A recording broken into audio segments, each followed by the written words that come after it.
이 교회 성도들과 유 목사님 굉장히 부러워했었습니다, 그때. 그리고 저의 꿈이었습니다. 나는 언제 의정부 침례교회 같이 진리를 사랑하고 주의 보혈로 거듭난 성도들로서의 교회를 언제 섬길 수 있을까? 참 부러워했습니다. 그래서 제가 너무 부러워했기 때문에 그때 방문했을 때의 저의 모든 것들을 다 기억하고 있습니다.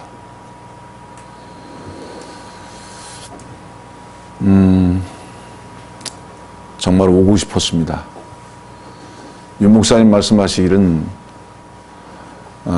여러분들을 위해서 제가 왔다고 소개를 하셨지만 사실은 저를 위해서 왔습니다. 저희 특권입니다. 그리고 이 특권된 시간과 위치를 허락하신 주님께 감사드립니다. 우리는 미사오를 쓰지 않습니다. 우리는 사람 앞에 있지 않기 때문입니다. 그래서 우리는 주님께서 기뻐하시는 대로만 우리는 입을 열어야 합니다.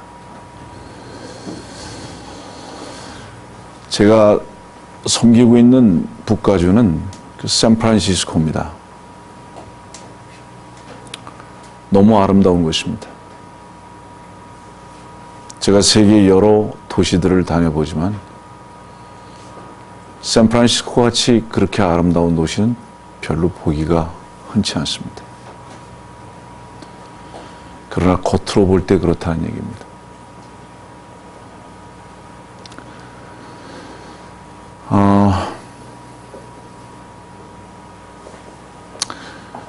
전 사실 굉장히 두렵습니다. 왜 두렵냐 하면 차라리 진리의 말씀을 모르는 교회에서 말씀을 선포한다고 한다면 그렇지 않을 거예요. 그렇지만 이 교회를 얼마나 주께서 사랑하시는지를 알기 때문에 제가 혹여라도 인간의 생각이 나올까 봐 그게 두렵습니다. 혹시 서정미 자매님 오셨습니까?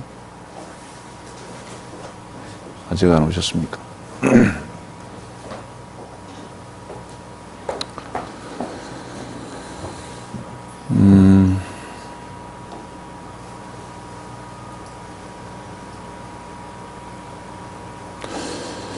저희 교회 성도들은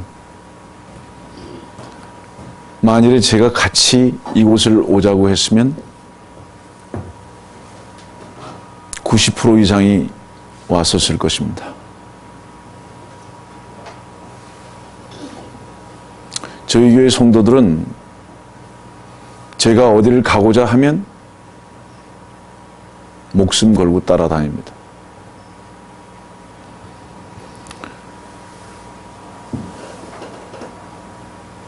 여러분들은 충분히 제가 드리는 말씀을 이해하실 수 있으리라고 생각하기 때문에 그저 편하게 말씀드립니다.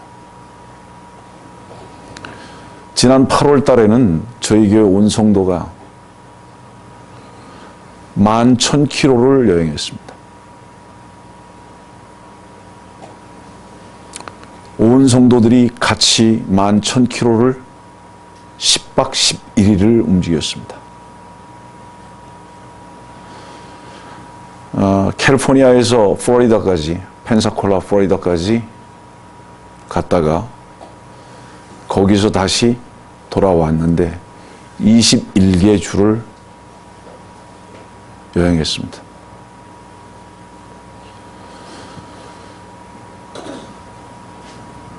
제가 볼 때 그런 일은 아마 없을 것입니다. 어느 지역교회도.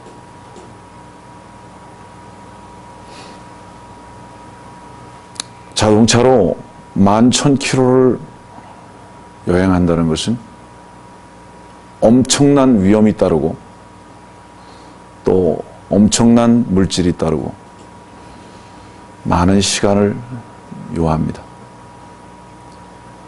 그러나 우리 교회 성도들은 하루에 단 10분의 착오도 없이 출발하고 10분의 착오도 없이 도착합니다.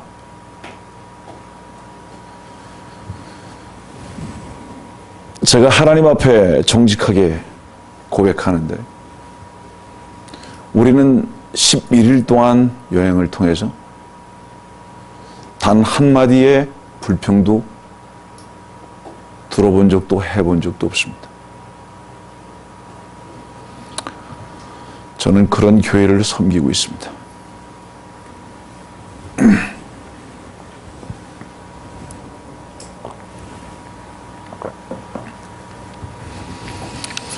저희 교회는 금년 초부터 영적 전쟁에 돌입했습니다.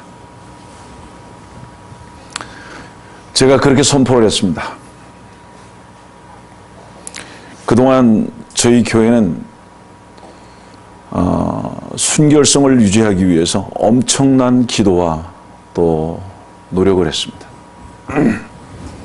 그럼에도 불구하고 아직도 미숙한 부분들이 많아서 주께서 부르실 날이 너무 가까웠기 때문에 이 교회를 더 이상 이렇게 미온적으로 섬길 수 없다고 여겼습니다. 그래서 저는 저희 교회와 함께 금년 1월 첫 주부터 좀 더 주님 앞에 온전히 드려지는 것을 기도하고 발걸음을 띄고 있습니다. 우리 여기 그 젊은 형제 자매들이 많이 계시는데 저희 교회 성도들은 제가 학교를 그만두라고 하면 그만둡니다. 캘리포니아에는 미국에서도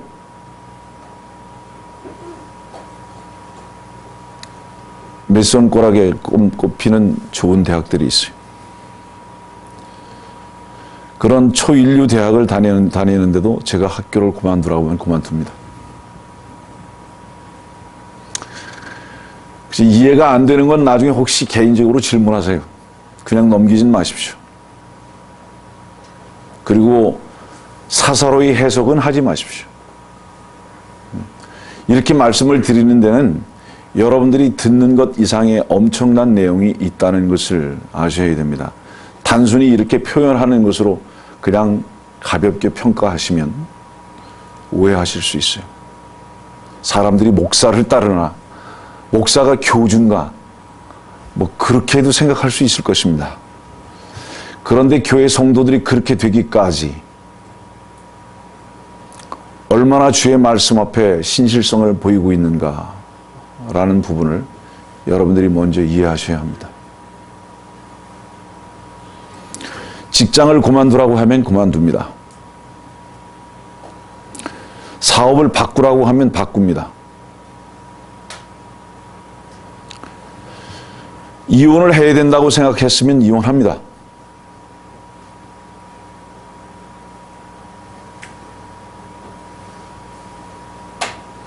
집을 떠나야 된다고 생각하면 집을 떠납니다. 어떻게 생각하세요? 여러분들.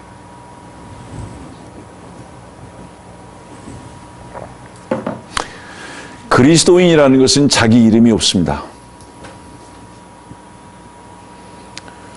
그리스도인은 이미 자기의 이름은 십자가에 못 박은 것으로 출발한 겁니다. 여러분들 부탁하는데요. 제도권 교회를 비교하지 마십시오. 단연코 말씀드리지만 더 이상 교회 아닙니다. 교회 아닙니다. 아세요? 이 부분을 여러분들이 얼만큼 심각하게 생각하시는지 모르지만 사람들이 교회라고 얘기할지는 모르지만 더 이상 교회가 아닙니다. 목사 배불리는 모임이 돼버리고 말았고요. 비즈니스 하는 모임이 되고 말았어요. 저희 교회 성도들은 100% 제가 다 구령했습니다.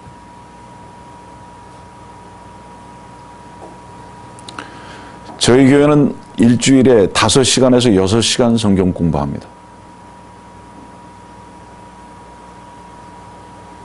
95%가 출석합니다.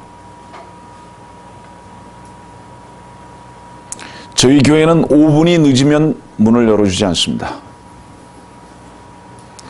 성경 공부가 정확히 저녁 7시에 시작되는데 7시에 시작됐을 때 5분이 늦은 사람은 8시까지 밖에서 기다려야 합니다.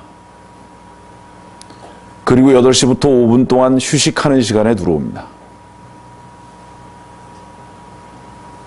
제가 출입 안 시킵니다.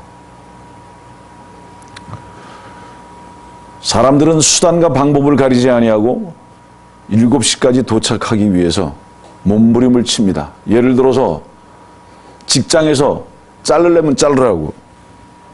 정말로 이렇게 얘기합니다. 자르려면 자르라고.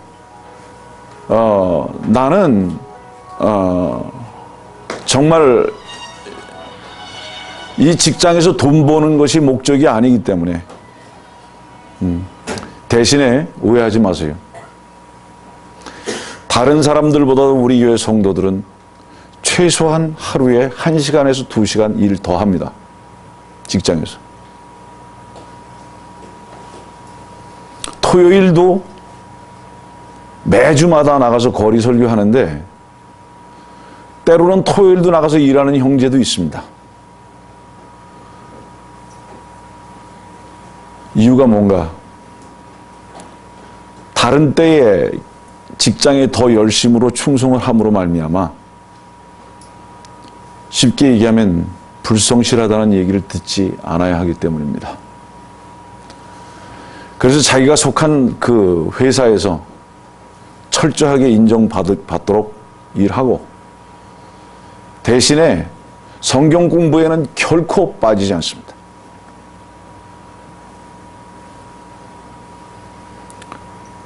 저희는 주일 예배를 1시에 봅니다.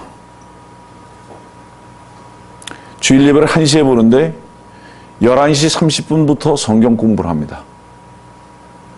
1시간 동안 성경 공부입니다. 11시 30분부터 성경 공부를 하는데 전 성도의 95%가 11시 10분이면 도착합니다. 교회. 목사가 폭군인가 보다. 여러분들의 생각이 그러시다면 할 수 없습니다. 형제자매님들, 교회는 독재적으로 절대로 섬겨지지 않는 것입니다. 교회는 목소리가 크기 때문에 두려워서 절대로 따르지 않습니다. 개인이 주의 말씀 앞에 바로 말씀 알고 바른 순종하지 않으면 절대로 불가능한 일들입니다. 이런 것들. 저희 교회는 2년 전보다 지난해에 결산이 45%가 늘었습니다.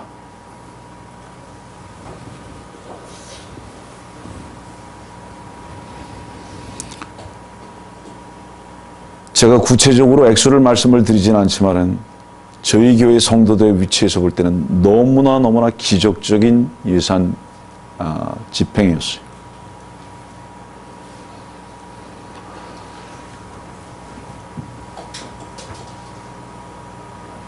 저희 교회는 돈 많은 사람이 하나도 없습니다.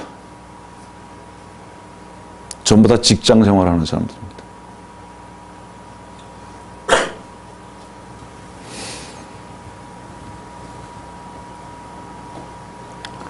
전 이렇게 믿습니다. 저희 교회 성도들을.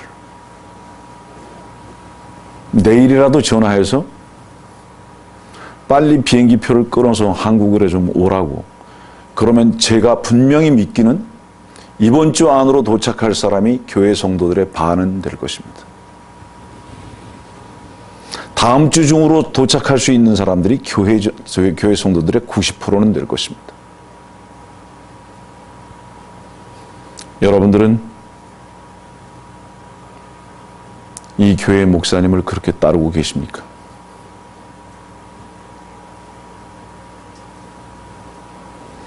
전 윤 목사님이 인정받는 것에 대해서 정말 관심 없습니다. 윤 목사님이 영광 받으시는 것에 대해서는 더욱 관심 없습니다. 그것도 오해하지 마세요. 제가 윤 목사님을 그렇게 따를 수 있느냐고 질문하는 것은 표면적인 것을 말씀드리는 겁니다. 여러분들이 주의 말씀을 참으로 따른다면, 주의 진리를 참으로 사랑한다면, 바른 말씀을 여러분들에게 가르치고 선포하는 윤 목사님을 전적으로 따를 것입니다.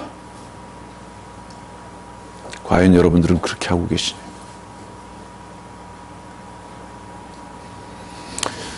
저희 교회 성도들은 자기들은 혹시 못 먹어도 목사가 어려울까 봐 먼저 신경 쓰는 사람들입니다.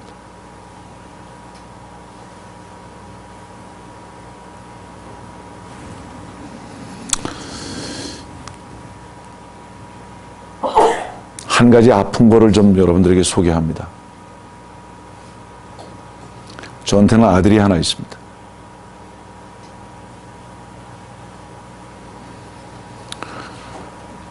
수재입니다. 공부 너무 잘했습니다. 그래서 미국의 초일류 대학을 나오고 초일류 대학원을 나왔습니다. 1년에 연봉이 100만 불이 넘습니다. 한국 돈으로 12억이더라고요. 1년의 연봉이. 지금 나이가 34살입니다. 부러우십니까, 여러분들? 34세의 나이에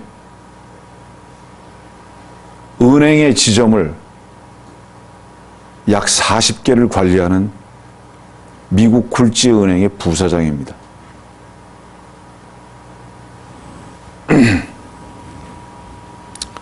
그 정도면 괜찮습니까?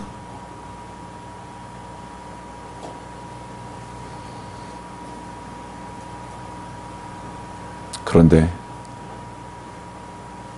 저를 안 따릅니다.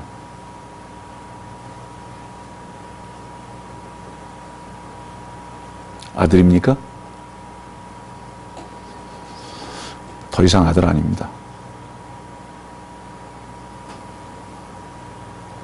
부모님들 주 안에서 자녀들 잘 키우세요. 저희 아이가 초일류 대학을 들어가고 대학원에서 우수한 성적으로 대학원을 마치고 승승장구했습니다. 전 두려워지기 시작했습니다. 도대체 이 아이가 어떻게 될 것인가?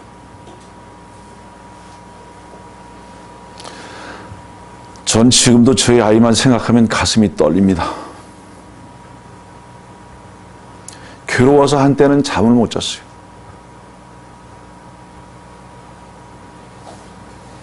지 말 맞다나 그 나이에 그렇게 출세해 본 친구들이 없습니다. 지 주변에. 그 놈이 제가 사랑하는 주와 진리를 온전히 따르지 않고 있습니다. 왠지 아세요? 출세했기 때문입니다. 아세요? 아비가 자식에 대한 이런 얘기를 할 수 있는 것은 눈물이 아니면 할 수 없는 말입니다, 여러분들. 아세요? 전 저의 유일한 아들입니다.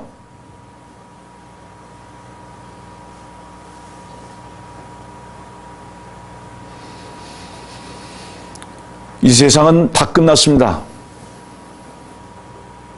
예? 전 저희 아들을 본 지가 지금 몇 달이 됐는지 모릅니다. 전 지금 저희 아들한테 전화가 오는 것도 받지 않고 있습니다. 1월 1일 날 새벽 온다는 것도 제가 오지 못하게 했습니다. 왠지 아세요? 그가 주님을 사랑할 때까지, 그가 온전히 주의 진리의 말씀 앞에 순종하기까지 저는 저의 아들로 생각하지 않기로 했습니다.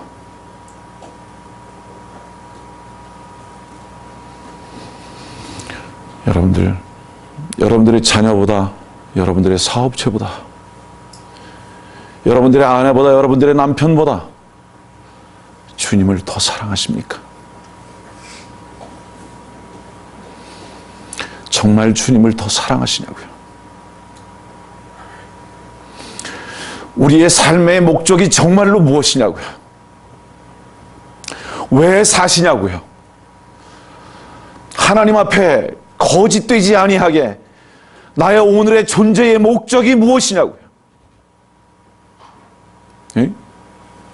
저는 우리 한국을 사랑합니다. 제가 보은이에요. 내가 낳은 곳입니다. 특히 의정부는 더욱 그렇습니다.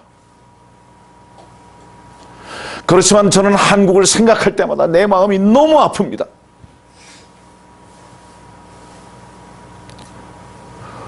한국을 올 때마다 제 마음을 아프게 하는 것은 뭐냐면, 한국 사람들이 왜 이렇게 물질 만능이 되었는가? 저는 세상 사람들 얘기하고 있지 않습니다. 크리스찬이라는 사람들의 마음에서 실제적으로 하나님을 얼마나 사랑하고 있는가?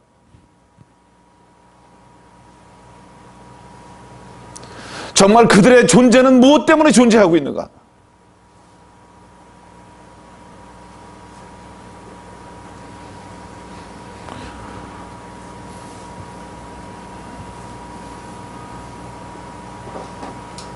여러분들 어떠십니까? 왜 사십니까? 믿든지 말든지 주께서 우리를 부르실 때는 너무 가까이 왔습니다. 제가 분명히 하는 것은 저는 더 이상 한국을 방문할 기회가 없을 것입니다.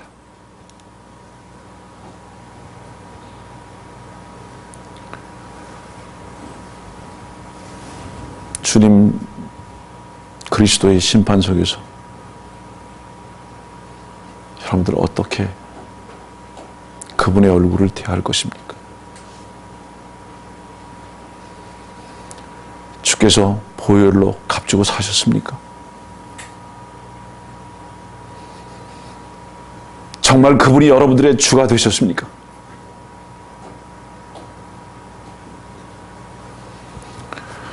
저희 교회 한 가정을 소개합니다.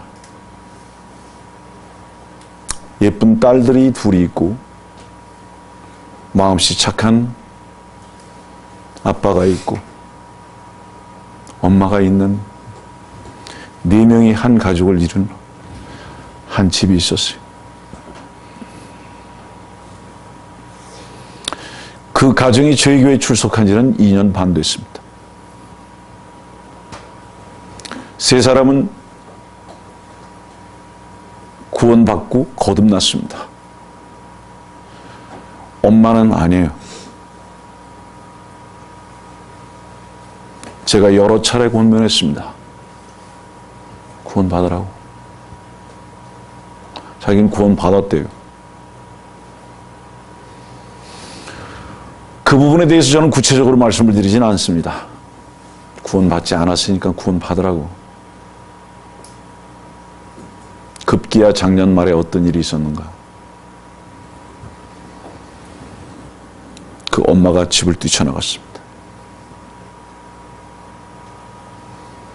그리고 교회를 떠났습니다. 왜? 자기 남편과 이미 다 성인이 된 딸들이 이 교회에서 배우고 듣는 말씀 외에는 결코 어디 가서 제대로 된 말씀 들을 수 없다고 엄마하고 투쟁했습니다. 남편하고 투쟁했습니다. 아내하고 투쟁했습니다. 완악한 이 여인이 말을 안 들어요. 결국 집을 뛰쳐나온 거예요.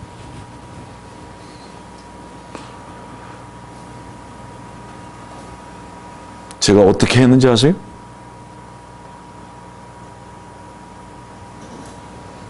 그 엄마, 그 아내 받아들이지 말라고 그랬습니다.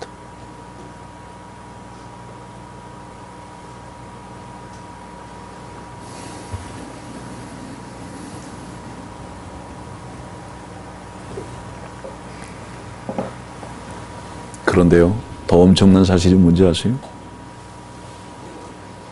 지난주에 남편이 아내와 하나가 됐습니다. 아내를 버릴 수 없다는 거예요. 그래서 집을 나간 자기의 아내를 억지로 데리고 집으로 들어왔습니다. 딸들은 반발하기 시작했습니다. 엄마가 구원받을 기회를 아빠가 손을 잡음으로 말미암아 놔버렸다고. 기다리질 아니하고 주님의 손에 맡기질 아니하고 아빠가 육신적으로 엄마를 잡았다고. 지난주에 그 아빠는 저에게 나오지 않았습니다. 그리고 그 딸들은 집을 나와서 지금 저희 집에 있습니다. 그래서 제 방에서 기도하고 있어요.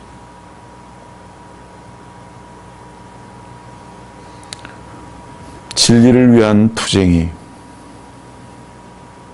여러분들의 집에서 일어나고 있습니까? 여러분들의 직장에서 그 싸움이 이루어지고 있습니까? 여러분들의 이웃에서, 여러분들의 친구에게서 진리 하나 때문에 외로움을 당하거나 배척을 당하거나 진리 하나 때문에 갈라질 수밖에 없는 그런 상황과 환경 속에 혹시 있으십니까? 그렇다면 여러분들은 주님을 사랑하는 것입니다. 네? 두 가지를 다 얻으려고 하지 마세요. 저는 여러분들에게 이혼을 권면하지 않습니다. 전 여러분들에게 가정 파괴를 권면하지는 더구나 않습니다. 저는 이것 하나만을 말씀드리는 겁니다. 여러분들의 가정을 붙들기 위해서 몸부림치지 말라 이 말이에요. 여러분들의 육신적인 바로 그것을 추구하기 위해서 모든 수단과 방법을 다 가리지 아니하고 주의 진리의 말씀까지도 외면하는 그런 어리석은 자들은 되지 말아라 이 말이에요.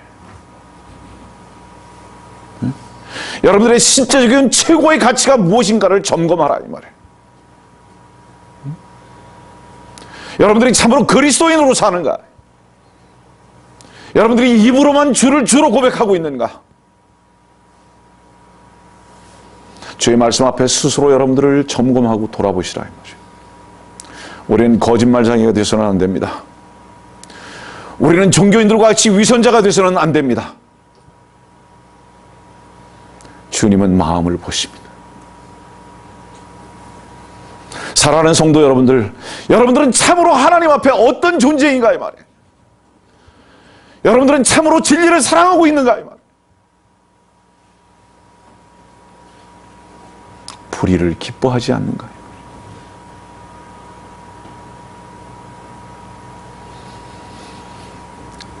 즐거우십니까?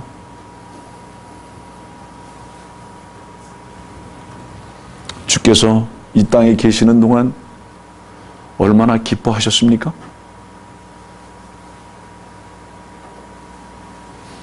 여러분들의 삶의 목표가 무엇입니까? 기쁨입니까? 항상 기뻐하라는 그 말씀 때문에 목표가 그렇게 됐습니까? 그 기쁨이 어떤 것입니까? 세상적이고 육신적인 그 기쁨을 말씀하고 계셨습니까? 여러분들이 추구하는 그 기쁨이 성경적인 기쁨이었는가 이 말이에요.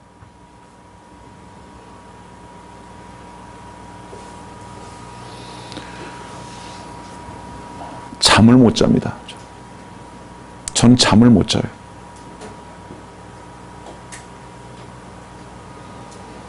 그건 두 가지 이유 때문입니다. 하나는 주께서 우리를 부르실 날이 너무 가까워서 혹시 오늘 저녁에 나를 부르시지 않을까라는 그러한 두근거림의 기대가 저에게 잠을 설치게 합니다. 또 하나는 지금 이 세태가, 교회라는 모임들의 세태가 잠 못 이루게 합니다. 편안하십니까, 여러분들?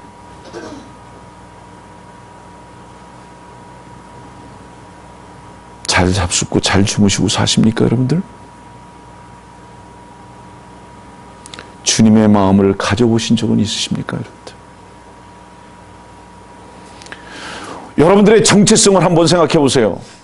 여러분들이 무엇 때문에 기뻐하고 무엇 때문에 슬퍼하는가? 무엇 때문에 힘들어하고 무엇 때문에 안식하는가?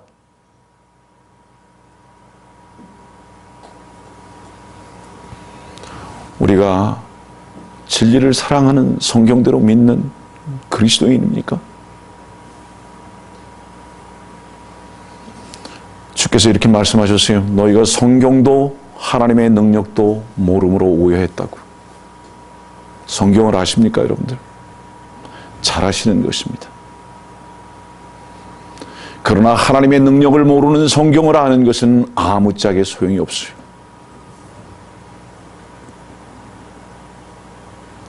성경을 알았던 자들이 예수님을 죽이기 위해서 성경의 지식을 가지고 안내를 했습니다. 죽이게 하기 위해서. 예수님을 십자가에 못 박는데 선임 제사장이 안내했습니다. 무슨 얘기라고? 그 일이 어떤 것이라고? 성경을 아는 것과 하나님의 능력을 아는 것은 다른 것입니다. 우리 성경대로 믿는 교회가 성경을 아는 것 잘하는 것입니다.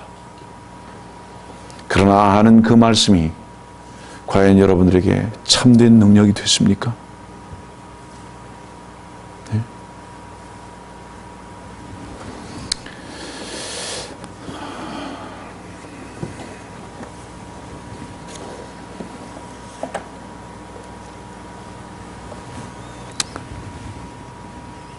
목사님께서 저에게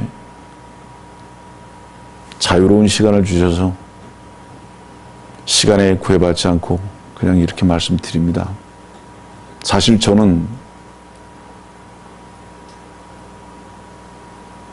한국을 방문하면서 주님, 제가 어떤 말씀을 전해야 될까요? 주께서 저에게 주셨던 부담은 단 두 가지입니다. 그 하나는 무엇인가? 구원에 대한 실제성입니다. 저는 1978년에 구원받고 주님을 영접했습니다. 저희 아버지는 장로님이셨고 어머니는 권사님이었습니다. 저는 아주 모범된 청년이었습니다. 저는 새벽에 가서 종을 쳐요. 매일 제가 종을 쳤습니다. 새벽에. 대학 입시를 앞두고도 산기도를 다니고 금식기도를 했던 사람입니다. 그 이유는 한국에서 가장 좋은 학교 중에 하나인 가장 좋은 과라고 하는 곳에 합격을 하고 저는 이렇게 생각했습니다. 내가 이렇게 교회 봉사를 많이 하니까 하나님께서 이뻐하셔서 이런 좋은 학교도 입학하게 하셨다고. 제가 대학 1학년 때 한 가지 한 사실이 있었습니다. 저는 구원받지 못했다는 거. 그리고 제가 얼만큼 즐겼는지 아세요? 6년 동안을 구원의 문제를 가지고 씨름했습니다. 6년 동안 누구 한 사람도 구원의 문제를 제대로 교리적으로 정립해서 가르쳐주는 사람이 없었어요. 제 주변에. 뭐가 구원인지를 가르쳐주지 않는 거예요. 그렇게 방황하다가 드디어 78년도에 주님을 개인의 구주로 영접하고 구원받았습니다. 그리고 나서도 많은 방황이 있었지만 이제 윤 목사님과 같은 분들과 교제를 할 수 있게 됐습니다. 이것이 의미하는 바가 뭔지 아세요? 지금 여러분들이 듣고 계신 말씀과 배우고 있는 성경 그 이상의 것은 없습니다. 저는 신학을 15년을 했어요. 공부 많이 했죠.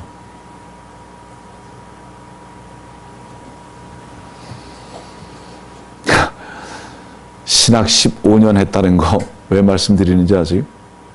15년 동안 신학했지만 배운 게 없어요. 아세요? 뭐를 배웠는지 몰라요. 15년 동안. 저는 미국 남침례 교회에서 목사 안수를 받은 사람입니다. 그래도 성경에는 무식하기 짝이 없었던 사람이라고요. 이제는 윤 목사님 같은 분들과 교제를 하게 됐다는 것은 뭐를 의미하는지 아세요? 여러분들이 듣고 계신 말씀과 배우고 있는 성경의 지식이 얼마나 고상하고 특별하다는 것을 말씀드리는 거예요. 그런 특권을 여러분들이 지금 누리고 계시다고요. 저희 교회 성도들이 왜 이렇게 목숨 걸고 목사를 따르고 교회를 섬기고 진리의 지식을 그렇게 사랑하는지 아십니까? 너무 철저하게 쏘아봤기 때문에. 너무 철저하게 쏘았기 때문에. 네? 그래서 목숨 걸다시피 하는 것입니다. 하나님의 바른 말씀 앞에. 여러분들은 그렇게 목숨 걸을 만한 가치를 가지고 있는 진리의 지식을 배우고 있고 그런 교회를 섬기고 있다는 것에 대해서 얼마나 자랑스럽게 여기고 계시는가 이 말이에요. 네? 제가 처음에 이렇게 말씀 시작했습니다. 정말 이 교회에 오고 싶었다고 그 당시에 우리 윤 목사님과 집사님 같은 분들이 얼마나 제가 부러웠는지 내가 언제 저런 교회를 섬길 수 있을까?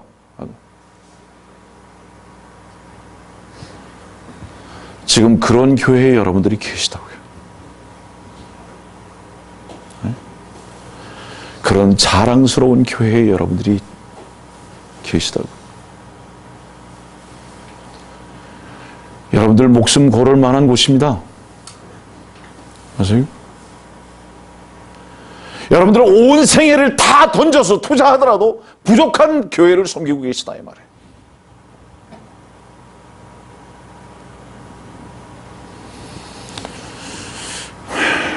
요한복음 5장 말씀 보겠습니다. 1절 말씀부터입니다. 이 일 후에 유대인의 명절이 있어 예수께서 예루살렘으로 올라가시니라. 예루살렘에 있는 양시장 곁에 히브리어로 베데스다라고 하는 못이 있고 행각 5이 있더라.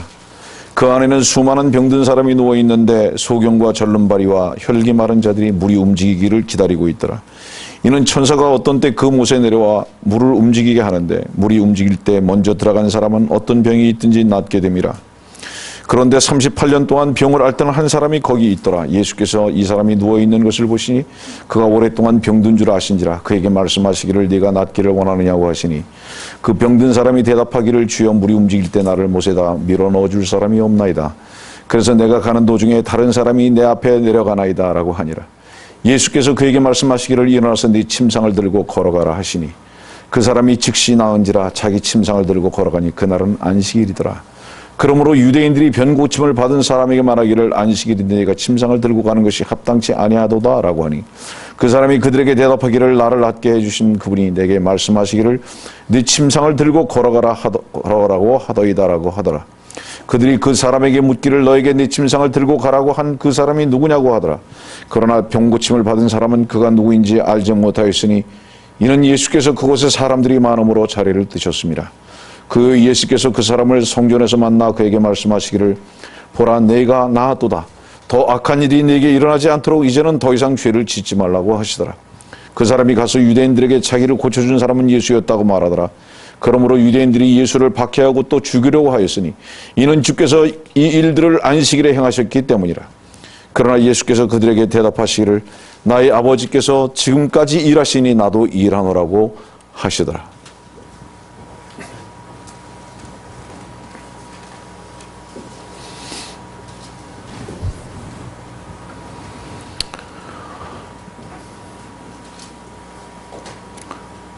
자기가 사랑하는 것이 자기 자신입니다.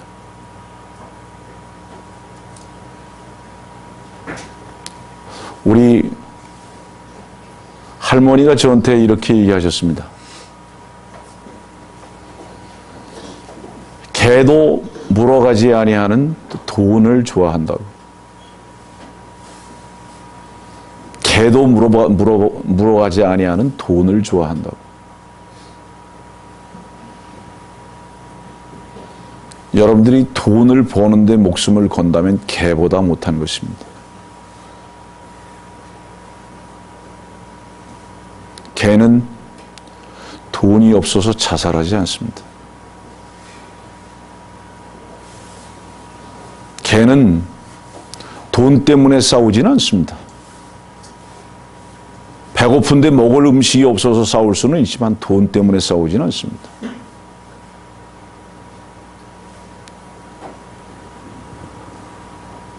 여러분들이 싸우는 것과 여러분들의 슬픔과 여러분들의 사랑하는 것이 여러분들입니다.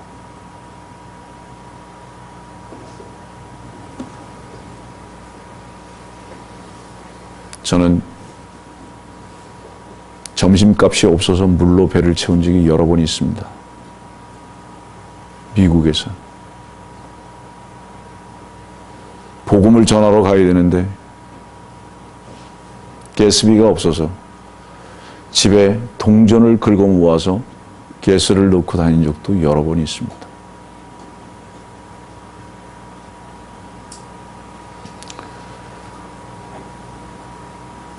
저희 교회 성도들은 제가 사주는 햄버거와 짜장면을 더 많이 먹고 있습니다.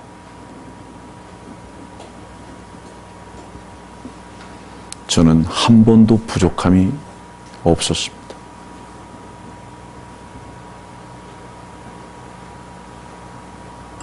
저는 만일에 물질이 없어서 길거리에 내몰린다고 하면 전 홈리스가 될 각오가 되어 있습니다. 거짓말입니다. 다행히 제가 사는 샌프란시스코는 얼어 죽을 염려는 없기 때문입니다.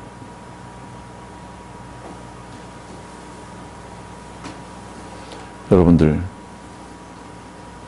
20년 전과 10년 전과 지금을 생각해 보세요. 어떤 분의 말과 같이 지금은 생수를 들고 다니면서 힘들어서 못 살겠다고 하는 세상이 됐습니다.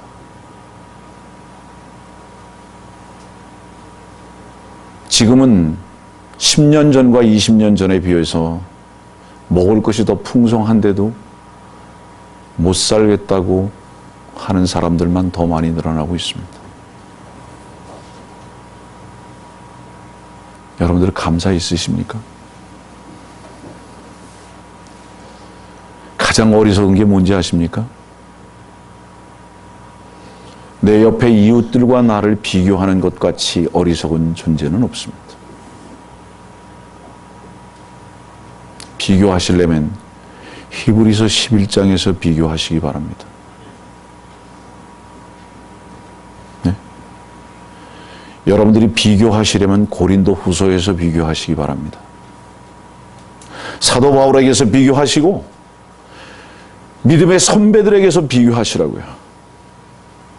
네? 정말 어리석은 사람 중에 어리석은 사람은 뭐냐면 내 옆에 물질의 욕심이 많고 세상적인 사람과 나를 비교하는 그리스도입니다. 그 사람은 멸망으로 가기로 작정한 사람입니다.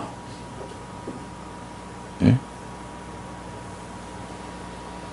우리의 유일한 슬픔이라면 하나입니다. 주님께 온전히 우리의 삶을 드려지지 못하는 이것 하나 때문에 밤잠을 설쳐야 되는 것이. 예? 그것은 내 자식의 일도 아니고 내 남편의 일도 아니며 나의 사업장의 일도 아니고 나의 직장의 일도 더군다나 아닙니다. 아니 나아가서 교회의 일도 아닙니다. 주님 한 분에게 내가 드려지지 못하는 이거 하나 때문에 여러분들은 슬퍼할 수 있어야 하고 그것 때문에 몸부림쳐야 하며 그것 때문에 잠 못 자는 사람들이 돼야 하는 것이다. 이것이 여러분들의 정체성을 발견할 수 있는 것이에요. 여러분들이 어디에 묶여 있습니까? 여러분들의 한숨과 여러분들의 기쁨이 어디서부터 생겨나는 것이냐.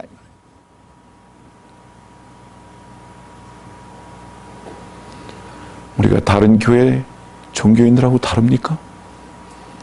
다릅니다. 이 교회가 다른 교회하고 다릅니까? 너무 다릅니다. 그러나 혹시 외적인 모습만은 아닙니까? 다른 종교인들이 추구하는 것을 여러분들은 동일하게 추구하고 있으며 다른 이웃들이 가치관을 가지고 있는 것을 여러분들은 혹시 동일하게 가지고 계시지는 않습니까?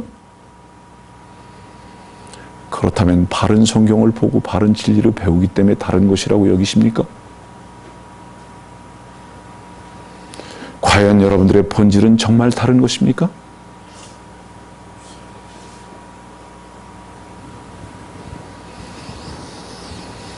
우리는 이것 때문에 울어야 합니다. 우리는 이것 때문에 울어야 돼요.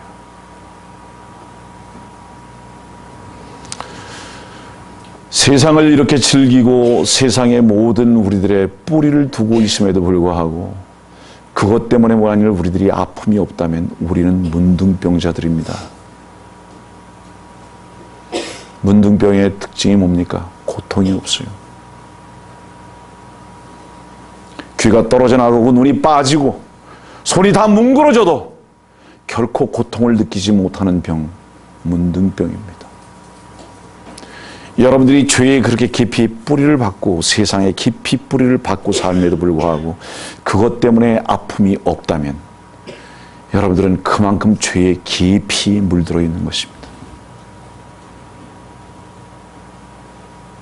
돌아보세요. 그리고 주님께서 우리를 부르실 날이 너무 앞으로 와 있는데 후회하지 마세요.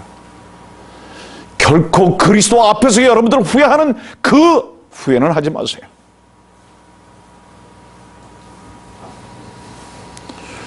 만일 우리가 돼지라면 더러움을 사랑할 것입니다.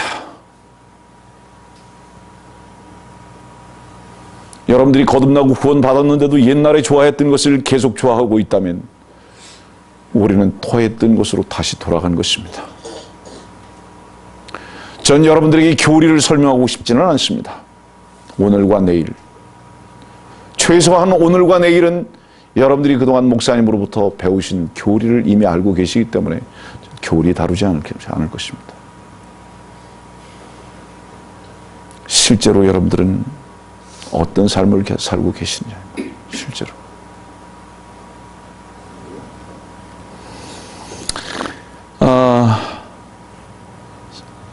학생들이요, 방학이 끝나가면 며칠밖에 안 남았다고 얘기합니다. 이제 며칠만 있으면 방학이 끝난다고, 아쉽다고.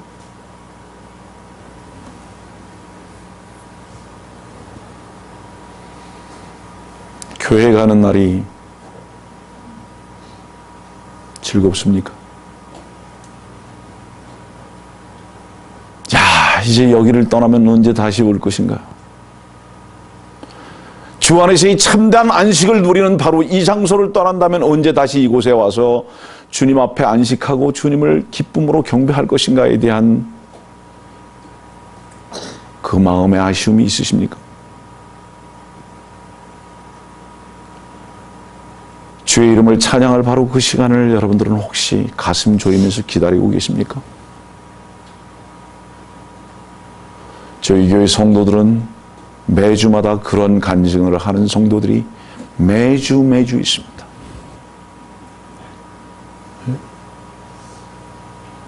저희 교회 한 부분을 제가 소개합니다. 저희 교회는 1시부터 2시 30분까지 주일 경배하고 그 다음에 2시 30분부터 점심 식사를 3시 10분 정도까지 합니다. 그리고 3시 10분 정도부터 1시간 동안을 그날 들은 말씀을 가지고 나눕니다. 전 교회 성도들이 전부 다 나눕니다. 오늘 들은 말씀에 대해서. 저는 강요하지 않습니다. 그 시간이 어떤 증거의 시간인지 아세요? 말씀을 들은 것만이 아니라 지난 일주일 동안 주님 앞에 어떻게 살은 것인가에 대한 간증의 시간입니다. 전부 다 얘기합니다. 전부 다. 그 시간에 눈물을 흘리는 자들, 그 시간에 기쁨의 찬양을 하는 자들. 저희 교회 성도들은요, 집에 가기를 싫어해요. 우리 4월 달에 제가 목사님 모시기로 제가 약속했습니다. 저희 교회 모시기로.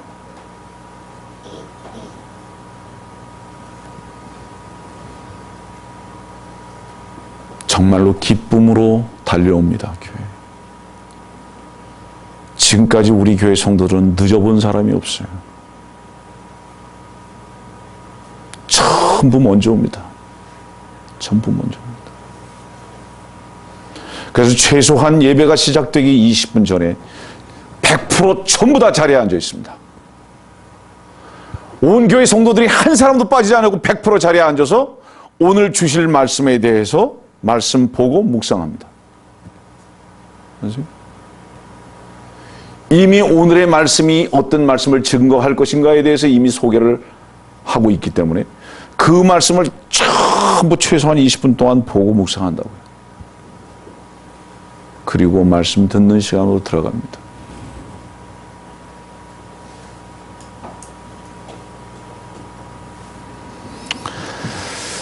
자,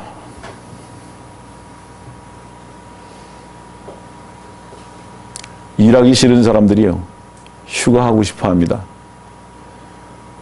그런데 사장이 집에 가서 아주 쉬라고 합니다. 괜찮습니까?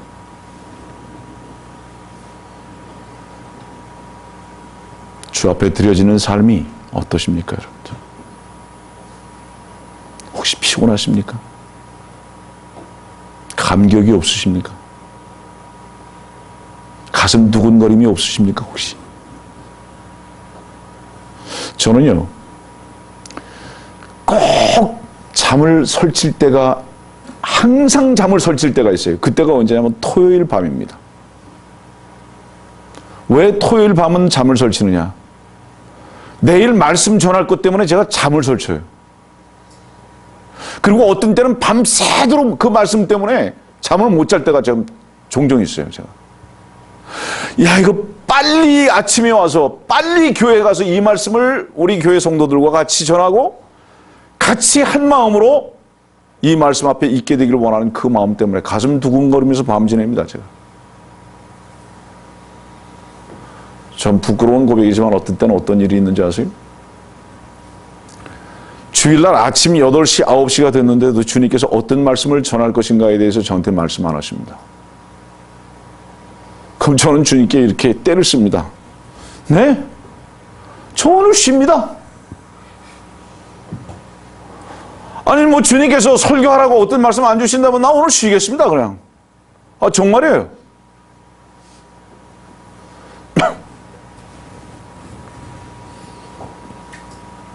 제 마음에 기쁨이 없고 확신이 없는 것 설교하지 않습니다. 그런데 아직까지 한 번도 설교를 쉬게 하시진 않았습니다. 저희 교회는 돌아오는 주일날 교회 문 닫습니다.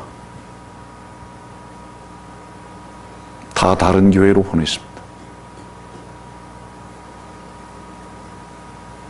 갈 만한 교회가 있기 때문이라고 생각하십니까? 북가주에 갈 만한 교회는 하나도 없습니다. 북가주에 갈 만한 교회가 하나도 없다고 어떻게 단정하냐고요? 제가 압니다. 교회 같은 교회는 하나도 없습니다. 그런데도 저희 교회를 왜 문을 닫았는지 아세요? 다른 교회 가보라고? 저희 교회 성도들은 그게 제일 싫습니다. 다른 교회 가보라는 게 제일 싫습니다. 저희 교회 성도들은. 작년에도 2번이나 그랬습니다. 다른 교회 가보라고. 문 닫았습니다. 제가 한국에 올 때마다 문 닫아버립니다. 교회. 그리고 전 참으로 이렇게 제가 교회 성도들한테 권합니다. 당신들이 있는 집에서 가장 가까운 곳에, 우리 교회보다 가까운 곳에 참으로 진리를 가지고 주님을 섬기는 교회가 있다면 반드시 그 교회에 출석하라고. 정말이라고. 그 교회에 출석하라고. 여러분들 미국에서 1시간 30분 프리웨이를 운전하고 오려면 거리가 얼마나 되는지 아세요? 최소한 80마일에서 100마일입니다. 그러면 160km를 운전하고 와야 돼요. 160km면 목사님 여기서 어디입니까? 한 천안 정도 됩니까? 그런데도 성경 공부를 일주일에 3번을 옵니다. 그 거리를 운전하고. 끝나고 집에 가면 몇 시인지 아세요? 12시입니다. 밤 12시.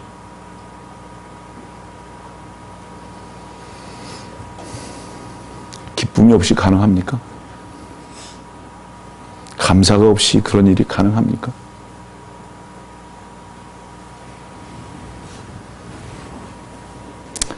혹시 어떤 사람들은 이런 생각하지 않습니까? 주일이 한 달에 한 번만 있었으면 좋겠다. 1년에 방학이 10달이고 학교 가는 것이 좀 2달 정도만 되면 얼마나 좋겠나. 혹여라도 그런 생각하는 사람 없습니까? 다른 교회들은 설교가 이제는 15분, 20분이면 끝난다는데 이 교회는 왜 설교가, 목사님 40분 하십니까? 왜 40분이나 하냐고. 저희 교회는 1시간 10분입니다. 왜 설교는 이렇게 기냐고.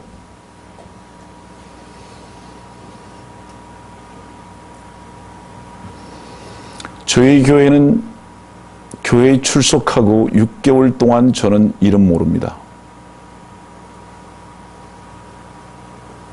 그리고 저희 교회에 출석하고 6개월 동안 저는 그분 이름도 모르고 그분 전화번호도 모릅니다.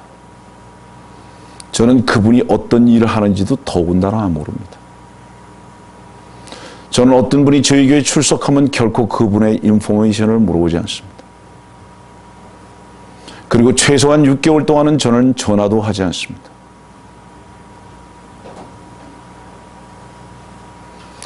그분들이 스스로 말씀에 뿌리 내리기를 기다려줍니다. 그리고 그분들은 스스로 말씀 앞에 배우고 깨달아가고 뿌리를 내리면서 신실한 성도가 됩니다. 주의 말씀이 그를 붙들기 전까지 목사가 절대로 그를 붙들지 않습니다.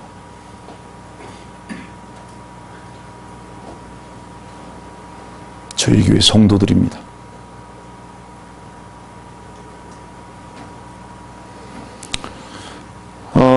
오늘의 말씀에 이 베데스다라는 이 말의 뜻은 히브리어로 베이트라는 말과 헤세드라는 말의 합성어입니다.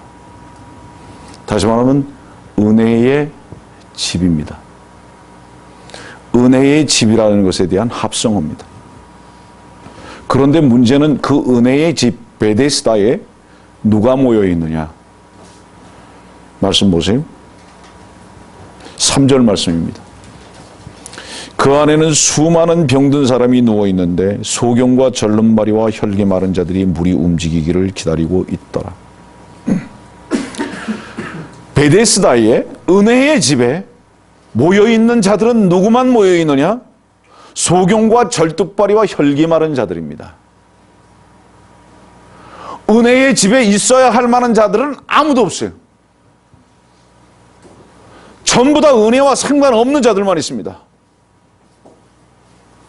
그런데 그 중에 한 사람이 38년 동안 누워 있습니다. 4절 말씀 보겠어요? 이는 천사가 어떤 때 그 못에 내려와 물을 움직이게 하는데 물이 움직일 때 먼저 들어간 사람은 어떤 병이 있든지 낫게 됨이라. 그런데 38년 동안 병을 앓던 한 사람이 거기 있더라. 한번 생각해 보세요, 여러분들. 참 지금 희한한 모습입니다. 이 베데스다라는 이 집이 지금 은혜의 집인데 은혜를 받은 사람은 하나도 없고요. 그 다음에 못에 들어가야 되는데 말이죠. 이 못에 들어가는데 먼저 들어간 사람은 어떤 병이 있든지 낫게 됩니다. 먼저 들어간 사람은. 그런데 보세요. 소경이 먼저 들어갈 수 있습니까? 절름발이가 먼저 들어갈 수 있습니까? 혈기 마른 자, 중풍병자입니다. 먼저 들어갈 수 있습니까? 먼저 들어갈 수 있는 사람은 한 사람도 없어요. 네? 그럼 뭐예요? 은혜와 관계가 된 사람은 하나도 없는 거예요. 베데스다라는 곳에 은혜의 집에 은혜와 관계된 사람은 하나도 없다고요. 전부 다 그 은혜 앞에서는 무기력한 사람들만 있다고요. 먼저 들어가면 낫는데 문제는 뭐냐면 먼저 들어갈 수 있는 힘을 가지고 있다면 그곳에 있을 이유가 없어요. 그렇죠? 못에 먼저 들어갈 수 있는 힘이 있다면 왜 그 못가에 있겠어요? 이것이 우리들에게 어떤 교훈을 주고 있는가 말이에요. 근데 38년 동안 누워있는 자에게 주께서 다가가셨습니다. 38년 동안 병을 앓던 한 사람이 거기 있더라. 성경에서의 한 사람을 말씀하시는 이유가 뭘까? 38년 동안 병을 앓던 한 사람. 이 38년 동안 무기력하게 누워있는 그 한 사람은 모든 사람들입니다. 모든 사람 한 사람이 다 무기력하게 누워 있습니다. 이 무기력하게 누워있는 이 사람의 소원이 있다면 무엇일까요? 어떤 게 소원일까요? 침상이 무거워서 이 침상을 두고 가버려야지라는 것이 소원일까요? 아니면